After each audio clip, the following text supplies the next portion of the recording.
Oke, jumpa lagi dengan saya Bang Rosi, channel yang membahas seputar otomotif dan seputar roda 2. Kembali lagi di segmen Fakta Unik Otomotif episode 6. Di masa lalu, produsen sepeda motor saling berlomba untuk membuat desain motor semenarik mungkin agar produknya semakin diminati oleh pasar. Salah satu desain motor yang terbilang cukup unik adalah desain fairing jelly mold. Jelly mold merupakan model fairing yang menyambung dari depan sampai belakang dan menutupi hampir seluruh bagian komponen motor, mulai dari rangka, tangki, bahkan sampai mesinnya juga tertutupi oleh fairing. Nah, kenapa model ini mendapat julukan jelly mold, atau dalam bahasa Indonesia artinya cetakan jelly? Mungkin karena fairing ini lekukannya halus dan menyatu, terlihat seperti plastik cetakan jelly. Salah satu alasan mengapa model fairing ini tercipta adalah faktor aerodinamika yang kala itu mulai dipertimbangkan oleh para produsen sepeda motor. Di era 80-an, tren fairing bergaya jelly mold sempat populer. Namun kalau dilihat di zaman sekarang, desain motor-motor ini nampak sangat aneh. Nah, berikut ini kita akan bahas 7 motor berdesain jelly mold yang pernah diproduksi oleh pabrikan. Penasaran motor apa saja itu? Oke, langsung saja kita bahas di sini. Kita mulai dari pabrikan Italia.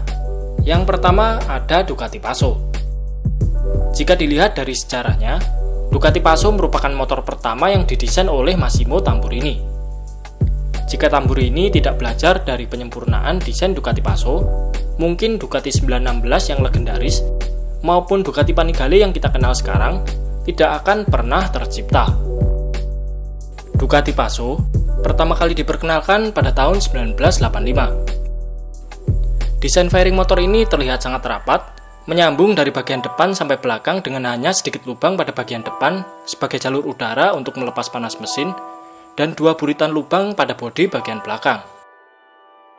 Windshield motor ini juga terbilang unik, tidak bening seperti windshield pada umumnya, tetapi diberi warna sama seperti warna bodinya. Ducati Passo mengusung mesin 4 tak V-twin 748cc SOHC karburator. Mesin ini bertenaga 72 horsepower dengan torsi 70 Nm.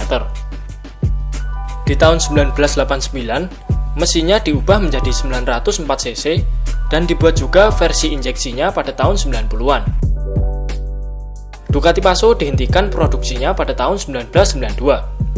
Selama masa baktinya, motor ini hanya diproduksi sebanyak 9.000 unit saja. Yang kedua ada Bimota DB1. Bisa dibilang, Bimota adalah pabrikan yang banyak sekali mengambil basis mesin motor lain untuk digunakan di produk motor mereka. Salah satunya adalah Bimota DB1. Motor ini menggunakan mesin V-twin 750cc milik Ducati Pantah.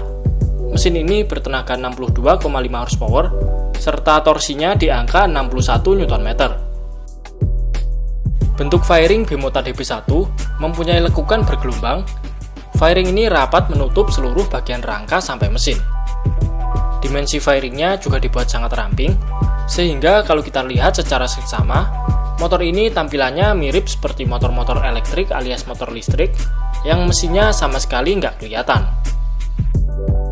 Bimota DB1 dipasarkan dalam kurun waktu yang cukup singkat, yaitu mulai dari tahun 1985 sampai tahun 1990. Di urutan nomor 3 ada Cagiva Freccia. Motor ini dirilis pertama kali pada tahun 1987. Bisa dibilang, Cagiva Freccia merupakan leluhur dari Cagiva Mito. Di tahun 1985, Ducati pernah dibeli oleh Cagiva.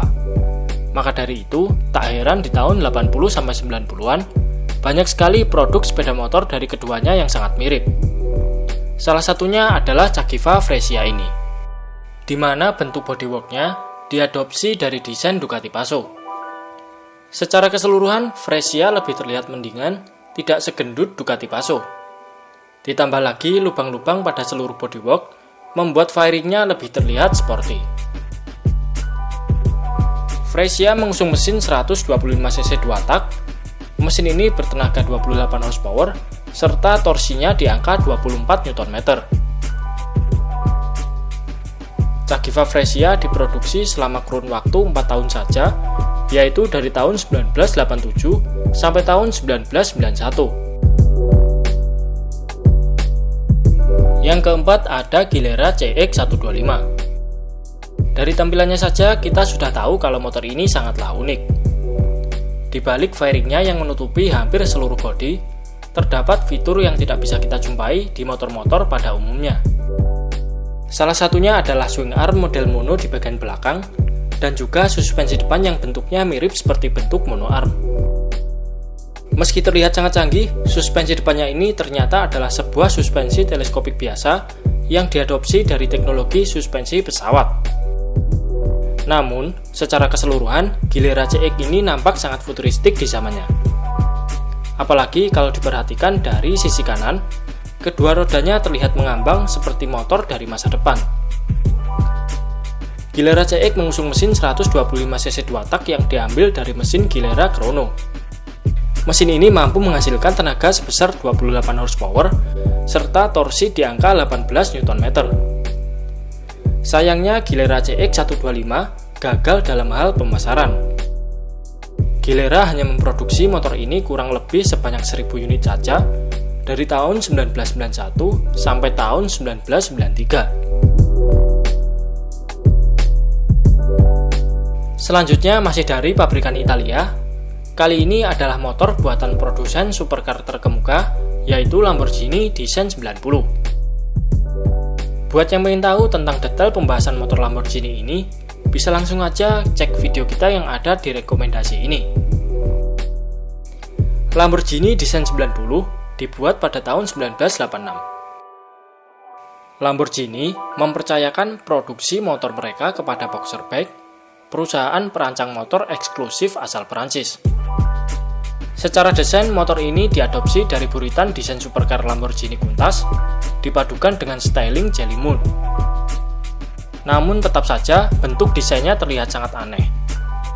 Tidak seperti jajaran supercar mereka yang punya desain eksotis.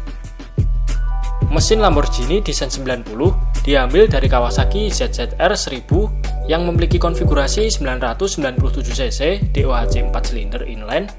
Mesin ini bertenaga 120 horsepower.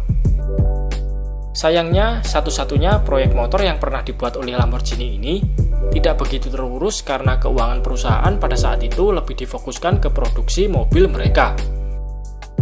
Ditambah lagi perusahaan kala itu dijual ke Chrysler pada tahun 1987, membuat proyek motor Lamborghini ini mangkrak. Dari 50 pesanan yang diterima, Lamborghini hanya mampu menyelesaikan 6 unit motor saja.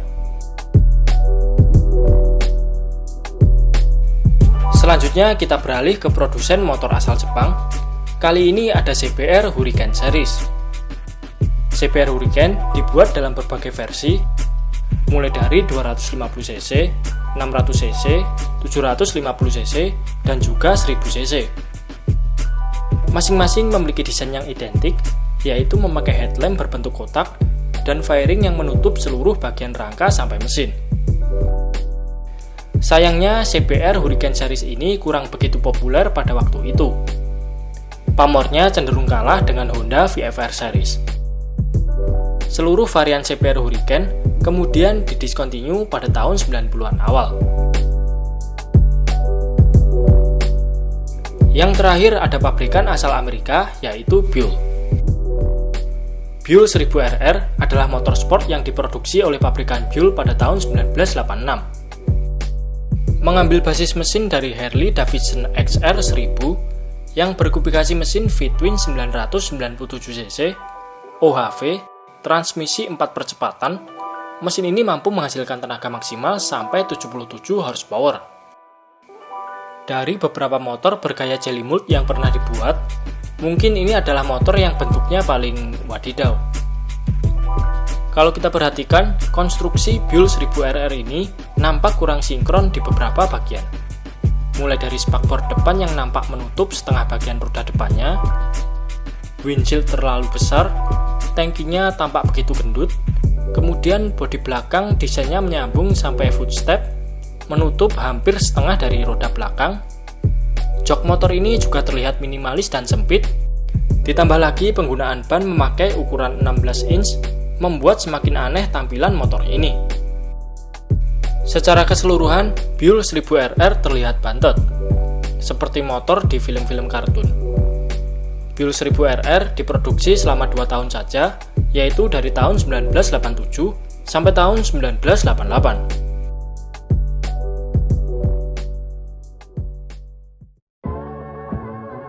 Oke, mungkin itu saja sedikit pembahasan kita tentang 7 motor bergaya jelly mold yang pernah diproduksi oleh pabrikan. Terima kasih sudah menonton, sampai jumpa di video-video Bang Rossi selanjutnya.